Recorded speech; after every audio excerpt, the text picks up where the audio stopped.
Obviously we're in a very unique situation, and of course there are a few schools in South Central Washington, like the 1B and 2B schools that are actually going across the river the other direction. This year they joined the OSAA, so they're in a unique situation as well. But yeah, it is difficult. And in my role as the athletic director in the Hermiston School District, I obviously have to keep an eye on what's going on in the Oregon Health Authority, because we have to follow all of those orders and laws that are provided for us, along with Governor Brown down here and the Oregon Department of Education. And the WIAA leadership has basically said, hey, you take a look at those orders that need to be followed from the Oregon Health Authority, which of course are provided by the OSAA, because we still do live in Oregon. But at the same time, I've got to keep an eye on what's going on with Governor Inslee, what's going on with the WIAA, what's going on with the Washington Department of Health, and everything that's going on up that way, including in Benton Franklin County. So, in a nutshell, we've kind of had to piece together really what's best for us in our community as a member of the Mid-Columbia Conference. With that being said, we had several months during COVID with COVID restrictions where our restrictions were much more lenient than the rest of our conference. And I've got people in my community asking me, why can't we practice? Why can't we do this? Why can't we do this with athletics? And my response to them was, this isn't what our conference is doing. Although we're allowed to do it in the state of Oregon, we aren't going to take advantage of those opportunities because the rest of our conference are not allowed to do that. And now we're almost at a point where the shoe is on the other foot. Now the state of Washington has provided a pathway that looks like it's going to be, much more forgiving to get kids back in the gym and on the field, where Oregon isn't. And so we're trying to figure out how we're going to make that happen from down here in Hermiston. Yeah, so kind of explain, I know, for the MCC or any, Washington schools to return, besides cross country, they have to be in phase 2. What does that look like for you guys with your current regulations? Or I guess, what are you kind of fighting against here, where now Washington has more of a clear path than Oregon does? Like you said, shoes on the different foot now. Yeah, exactly. Well, Jamie, we're all fighting the same battle, and that's obviously to get our COVID rate numbers down. And the easiest path for all of us, all 9 of our schools in the Mid-Columbia Conference, the easiest path and the best path is going to be our COVID rates down. That's down here in Umatilla County, and obviously in Benton Franklin and Walla Walla as well. So our metrics are a little bit different, where Washington now came up with a new metric of a 10% reduction, along with the other 3 areas that you want to see some reductions. Oregon Health Authority still has a metric, although they've changed it a little bit in the fact that now it was, in order for us to get out of what the state of Oregon calls an extreme risk category and move into high risk, you would have to have fewer than 200 cases per 100,000 in your county as a COVID rate. That's changed to 350, but we're still far from that in Umatilla County. And so we're hoping those numbers are going to decrease, and we're going to get an opportunity to get our kids back playing as soon as possible. We can, it's unique and interesting as well that how sports are labeled in Oregon versus Washington, where cross country for us is low risk. We could participate in that now, just like the Mid-Columbia Conference. For us, we can also do some participation in some moderate risk sports like girls soccer and slow pitch softball, which are fall sports for us. We could compete in those, but we can't compete in volleyball and football. But when the South Central Washington region moves to phase 2 and the Mid-Columbia Conference can compete in volleyball and football, we're still going to be an extreme risk possibly, and we wouldn't be able to compete in volleyball and football at that time as well. And so we're still trying to figure out how we're going to navigate that. Yeah, so what it sounds like you're saying is that the way Oregon lists some sports, there's a few sports you would be able to play and Washington wouldn't, and then vice versa. Right, exactly. The Washington says that Oregon says that volleyball is a moderate risk sport, but they've labeled all indoor sports as high risk. Well, volleyball is an indoor sport last time we checked, and so clearly it's a high risk sport, and so we would still, I guess, be out in the cold as far as volleyball and football is concerned. But we're we're currently pursuing some avenues to hopefully get our kids an opportunity to do those things. But at the same time, we understand that the best route for that is to get our COVID numbers down so our kids can get back into sports. Yeah, I mean, obviously that's the easy fix to all of this, make COVID go away. Right, sure. But it's, easier said than done. So Absolutely.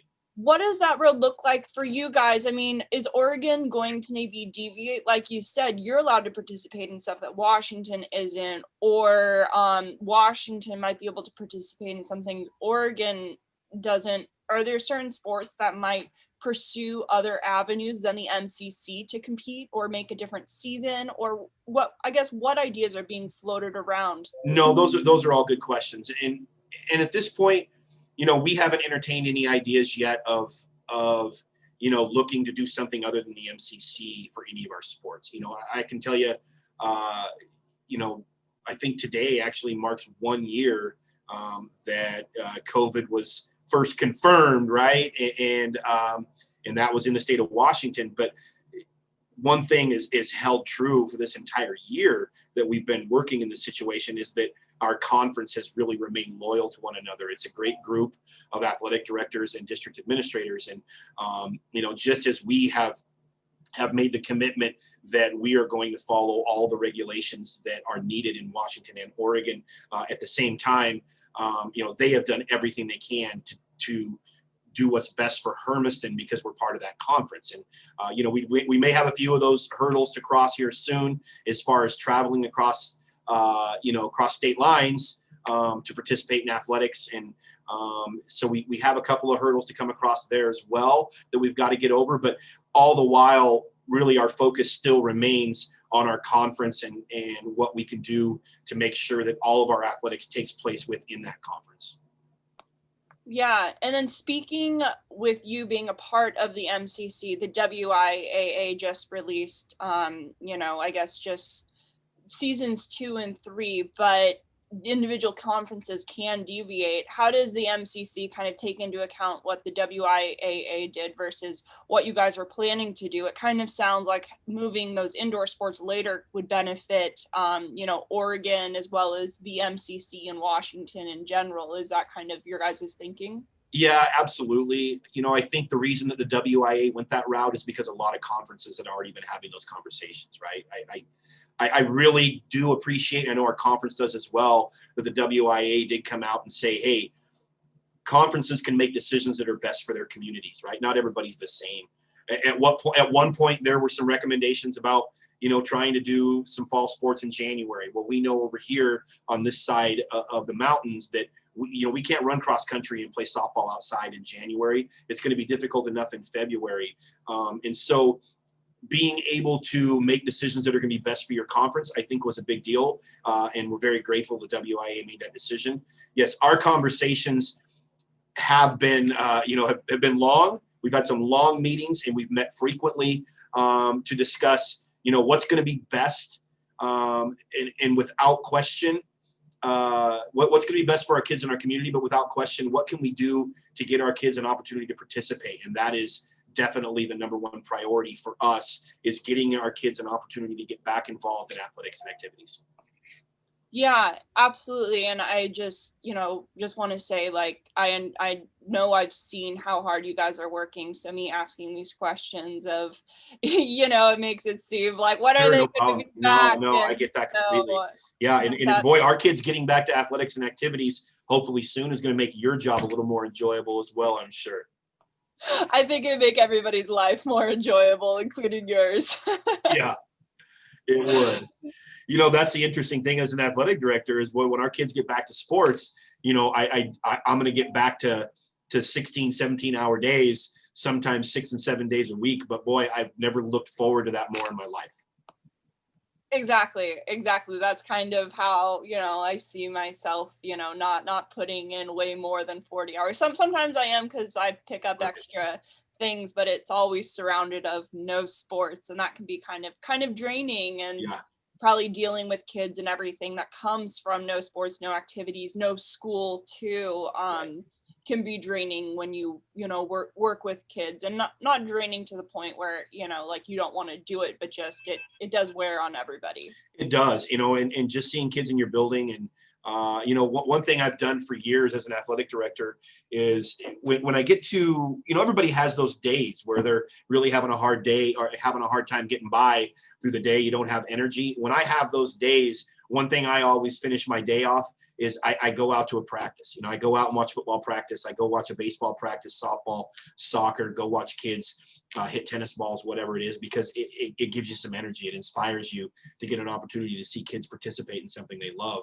And right now, we don't get the chance to do that. So if you're having a long day and you're dragging a little bit, you really don't have that inspiration anymore. And so we're really hoping to get that back, not for my sake, obviously for our kids as well, because our kids really, really want to get back and participate soon.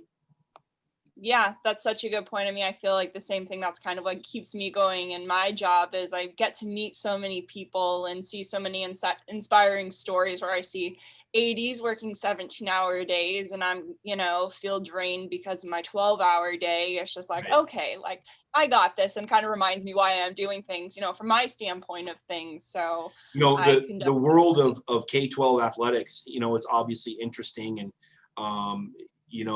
that there are so many dynamics involved in it, and there's a lot of positives. There's a lot of lessons to be learned about life in K-12 athletics as well, and sometimes there's a lot of sacrifice that takes place by kids, families, and parents. But I think having to go without for the last several months has really put things in perspective for people that just how blessed we are to have K-12 and have athletics and activities for our kids in our communities.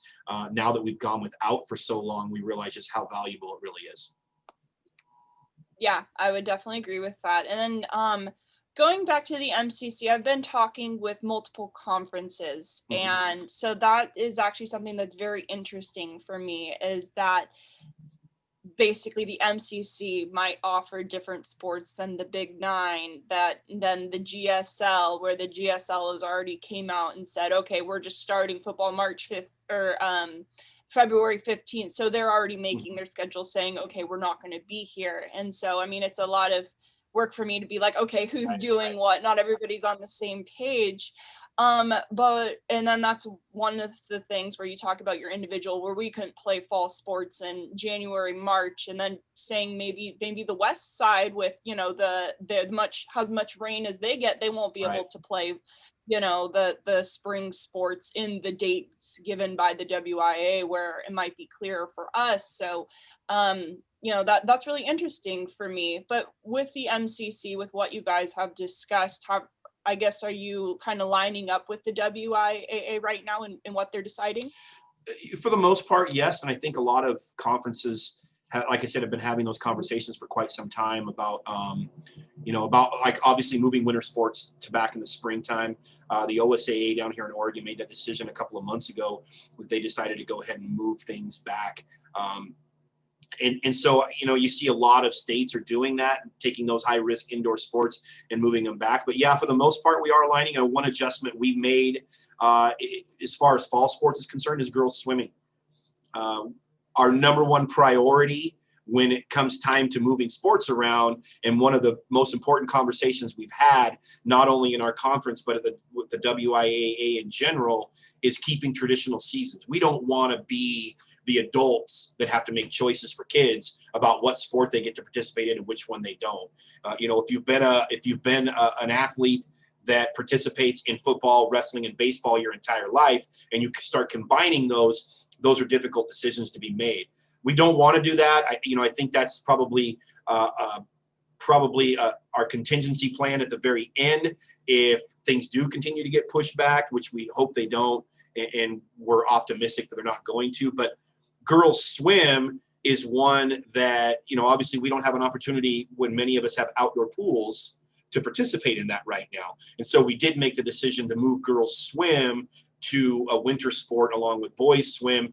Unfortunately, some of those girls that would traditionally be involved in bowling or involved in girls wrestling or involved in girls basketball might have to make the choice to do something other than girls swimming, or have to sacrifice that other sport they were involved in. And that's something we definitely regret as a conference, but we do want to make sure that we at least have that opportunity for the other kids, and keeping girls swim where it is right now would not provide us that opportunity. Yeah, and that's kind of something that the MCC versus other people have done, where you guys will combine as many sports as you need to before canceling anything. Right. Versus some people, they're like, oh well, if this happened, giving scenarios out there, they'd be like, well, we would just move on to the next one. And Right. so that's something that, like I said, I'll continue to keep track of, and that I think it's really interesting. And there's no one right way to handle this. Although we're scheduled to officially start fall sports February 1, obviously we're not going to be able to participate in contests until South Central Washington region gets to phase 2. Basically, the end of February, I guess, for lack of better terms, is our drop dead time to determine whether or not we're going to have to start combining some seasons, which is something we would rather do as a conference, as opposed to, say, cancel fall sports, move on to spring sports, because there are some single sport athletes out there that do want to get an opportunity to participate, and we want to provide as many opportunities for kids as we can.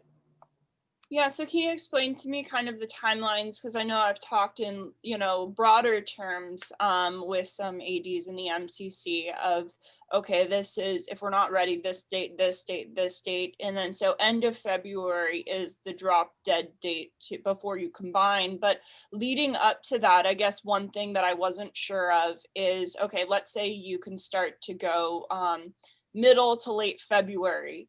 Are fall sports going to be combined, then seasons 2 and 3 will be the same length, or are they all going to be kind of prorated in the same length? That was one thing that I don't think I've asked Right. before. So, that I'm well, we've created schedules that will allow us a start date for each Monday in February to begin our contest being played.